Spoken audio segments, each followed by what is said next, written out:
Life is full of problem दोस्तों। Problem है वो परमानेंट नहीं है, सबसे बड़ी बात ये। और लाइफ लिमिटेड है, सो face the problem with confidence and enjoy every life moments. तो सेम ऐसे ही दोस्तों, जो अपनी निफ्टी 50 है, एक फुल ऑफ प्रॉब्लम से भरी हुई है, लेकिन ये परमानेंट नहीं है। जैसे कि ये डाउनफॉल आ रहा है तो ये परमानेंट नहीं है भाई। मार्केट यहाँ से गिर रही है, परमानेंट नहीं है।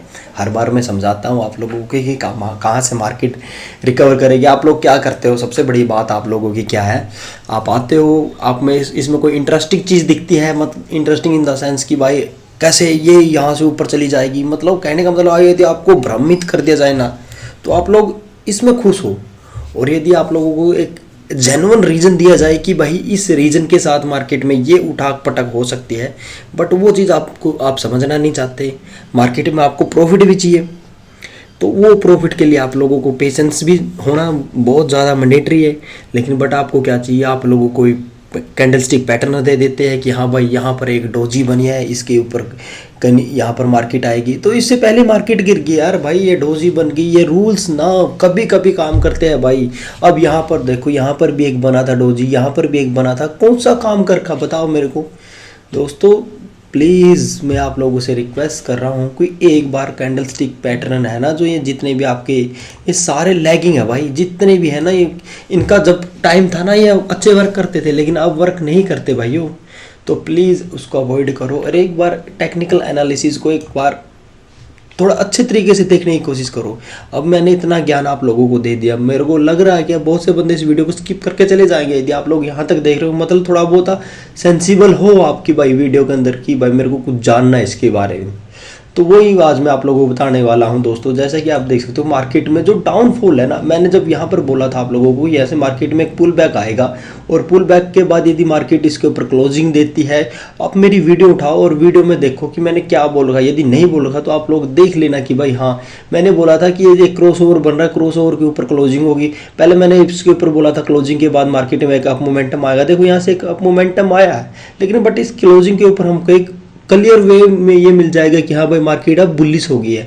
मैंने क्लियरली लिख भी रखा, 25K का लेवल लिख रखा है, ऐसे लिख रखा है मैंने 25K, समझ रहे दोस्तों। तो वो लिखना का मोटिव ये नहीं है कि भाई कि कुछ भी बोल के लिख दिया, उस चीज़ का ये डीप एनालिसिस है, तभी मैं आप लोगों को बता रहा हूँ। तो जैसे कि आप देख सकते हो अभी मार्केट इस लेवल पर खड़ी है, अब यहाँ से मार्केट कहाँ जाएगी, या आइदर अपसाइड या आइदर डाउन साइड।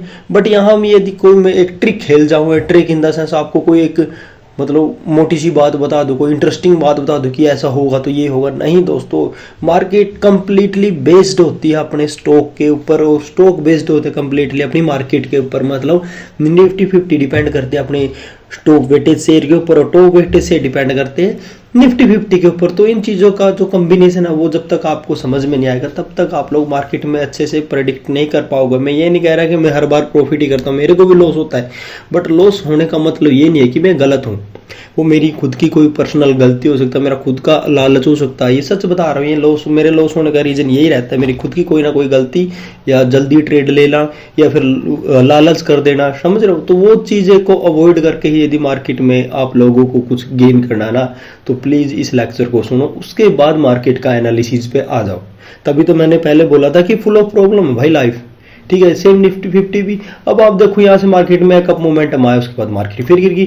अब मार्केट यहाँ से फिर अप जाएगी, यदि इसके ऊपर क्लोजिंग होगी तो मार्केट फिर यहाँ तक आएगी, क्योंकि यहाँ पर कंसोलिडेट होगी, यहाँ पर कंसोलिडेट होकर फिर मार्केट में अप मोमेंटम आएगा। अप मोमेंटम के बाद यहाँ से फिर मार्केट हल्का हल्का डाउन साइड आएगी, फिर मार्केट यहाँ, तो मार्केट का ये साइकिल है, ये चलेगा और भाई ये ऐसे ही काम करेगा। अभी आप लोग देखोगे कि मार्केट के अंदर कि भाई ऐसा क्या चल रहा है जो हमको मार्केट के अंदर थोड़ा अजीब लग रहा है, या फिर हो सकता है। देखो यदि आप यहाँ पर देखोगे ना, मार्केट के अंदर ये 4 दिन से कंटिन्यूसली मार्केट एक रेंज के अंदर है। जब मार्केट यहाँ से गिरी थी ना, ये वाला इस रीजन से जब गिरी थी, ये 20 दिसंबर को जब गिरी थी, उसके बाद देखो मार्केट कंप्लीटली इसकी ही रेंज में है।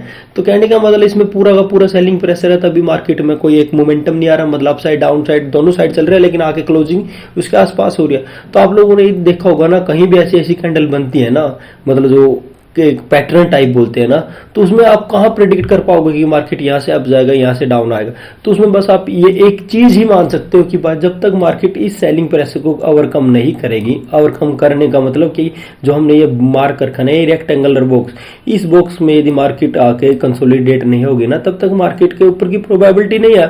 और मार्केट यहाँ से यदि ऊपर चली गई ना, तो फिर ईएमए का सपोर्ट मिलना लाजमी, और ईएमए का सपोर्ट मिलेगा तो मार्केट इस रेंज तक पहुंचेगी। मैं ये नहीं कह रहा कि उसी दिन 26,000 पहुंच जाएगी, लेकिन but market step to step चल रही है। तो स्टेप टू स्टेप चल रही है तो इसका मतलब क्या है कि भाई यहाँ से मार्केट में ये अपना एक रेजिस्टेंस लेवल है, इस रेजिस्टेंस लेवल के ऊपर जब मार्केट जाएगी तब मार्केट में एक पॉजिटिव मोमेंटम आएगा। आप यहाँ पर भी देख सकते हैं मार्केट में क्रॉस ओवर नहीं हुआ, लेकिन मार्केट में ऐसे डाउन साइड का सिग्नल आप लोगों को देखना पड़ेगा। 20 EMA और 9 EMA 15 EMA डाउन साइड दिखा रहा है, लेकिन बट जब मार्केट इसके ऊपर आएगी, इसके ऊपर का फेज दिखाएगी तो मार्केट क्या करेगी, मार्केट में एक अप मूवमेंट।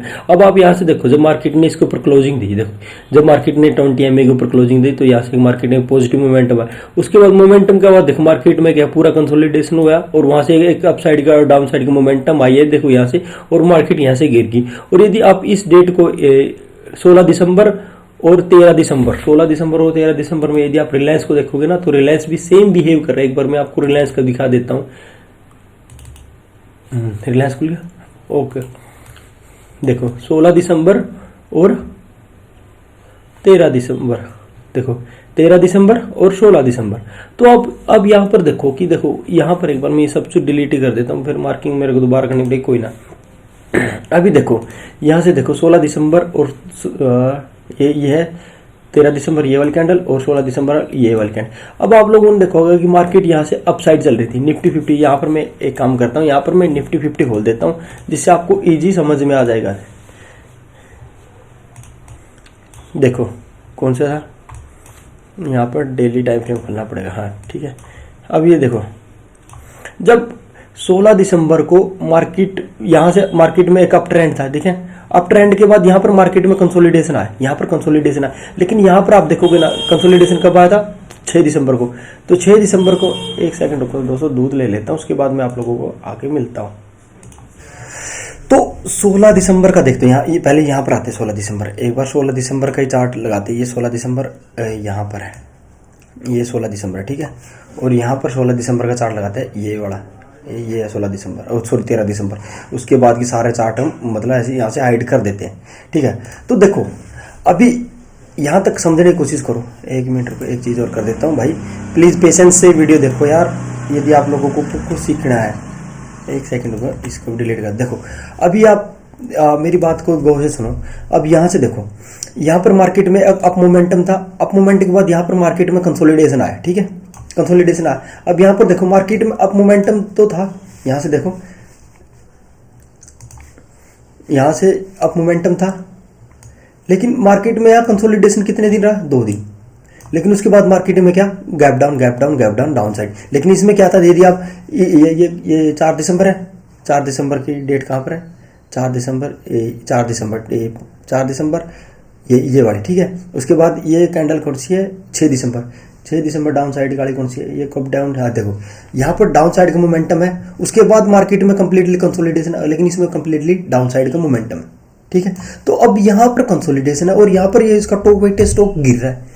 तो आप क्या सोच सकते हो कि मार्केट में पॉजिटिव मोमेंटम नहीं है, क्योंकि यहाँ पर नेगेटिव मोमेंटम शो कर रहा है। ये कंसोलिडेट कर रहा है क्योंकि भाई इसके ईएमए की वजह से यहाँ कंसोलिडेशन कर रहा है, ठीक है। जो बायर और सेलर है ईएमए पे थोड़ा विश्वास दिखा रहे हैं, लेकिन एंड ऑफ द रिजल्ट क्या हुआ, एंड ऑफ द रिजल्ट क्या, इसने डाउन आना पड़ा, ठीक है, क्योंकि ईएमए कब तक इसको रोक पाएगा, ठीक है। तभी देखो इसको भी डाउन आना पड़ा, फिर उसके बाद फिर ये डाउन आना स्टार्ट हो गया। ये जब ये यहाँ से डाउन आ रहा था, यहाँ पर इसमें कंसोलिडेशन था। कंसोलिडेशन क्यों था, ईएमए की वजह से। देखो ईएमए ने इसके ऊपर भी क्लोजिंग दी, यहाँ से नीचे आया था, लेकिन बट क्लोजिंग इसके ऊपर ही दी। देखो उसके बाद भी देखो मार्केट के अंदर देखो, यहाँ पर डाउन साइड है। अब यहाँ पर ये देखो कंप्लीटली डाउन साइड आया, ये यहाँ से गिर रहा है कंप्लीटली, और देखो ये यहाँ पर कंसोलिडेशन को, ये कहने का मतलब क्या कि अब ये डाउन साइड है, ये कंप्लीटली अब यहाँ पर कंसोलिडेशन है, और ये भी देखो यहाँ पर कंसोलिडेशन। तो इसकी रेंज को आप यदि देखोगे, इसकी रेंज को आप मेजर करोगे ना, तो भाई इसकी रेंज है 1235, समझ रहे हो, 1253 सॉरी, इसकी ये रेंज है। इसके अलावा इसमें कुछ भी ऐसा वो नहीं है कि भाई मार्केट को होल्ड कर सकता है। कहने का मतलब यदि रिलायंस पॉजिटिव रहेगा तो ऑब्वियसली बात है कि भाई इसको पॉजिटिव आएगा। और जो ये वाला गैप है ना, ये वाला गैप, तो इसमें ये गैप बहुत ही ईजी, मतलब बहुत ही कम आ रहा हो। हालांकि इसने पूरा कवर भी कर लिया, लेकिन इसमें ये गैप फिल नहीं हुआ, समझ रहे हो। तो दोस्तों ये चीज़ें समझने की कोशिश करो तो आप लोगों को पता चलेगा। देखो यदि ये वाला गैप और ये वाला गैप देखोगे ना, तो ये इसने कंप्लीटली कवर कर लिया। तो भाइयों, यदि आप लोगों को मार्केट में टेक्निकल एनालिसिस सीखना है ना, तो आपको थोड़ा सा पेशेंस, धैर्य रखना पड़ेगा। और यदि आपको कोई फैंसी डायलॉग चाहिए या फिर फैंसी स्टेटमेंट चाहिए, तो प्लीज़ आप वही देखो, तो वही चीज़ें आप करो, तो रिजल्ट आपको मिल जाएगा। तो प्लीज़ रिक्वेस्ट आप सभी लोगों से, तो ये चीज़ें समझने की कोशिश करो। इसका टॉप वेटेज शेयर ये है भाई। अब जैसे मैंने किस स्टॉक में एंट्री बना रखी है यार, अभी मेरे को स्टॉक की एंट्री भी नहीं पता। मैंने जस्ट अभी दिखाता हूँ, एक सेकंड रुको। एंजल, मैंने 2 स्टॉक, एक्सिस बैंक में मैंने पुट को शॉर्ट कर रखा है। एक्सिस बैंक को खोलते हैं, इसमें खोलते हैं एक्सिस बैंक को। देखो कंसोलिडेशन है, इसमें ये रेंज है भाई, मेरे पास रेंज है, कंसोलिडेशन होगा तो रेंज है। देख लो मेरी मार्किंग के अकॉर्डिंग भाई ट्रेड में एंट्री है। वैसे मैं आपको फ्लफ टाइप तो बता नहीं रहा कि हाँ भाई फ्लफ है। तो देखो मेरी इसमें एंट्री है। क्यों है एंट्री की भाई, मेरे को ये पता है कि हाँ भाई ये इसको रिस्पेक्ट कर रहा है, क्योंकि इसका ये लेवल है इंपॉर्टेंट है। तो यहाँ तक आएगा तब तक मेरा प्रीमियम डीके मिल जाएगा। मेरे को 5-6 रुपये प्रीमियम का डीके मिल जाए, 5-6 नहीं होगा 2-3 रुपये का प्रीमियम डीके मिलेगा यार, ठीक है।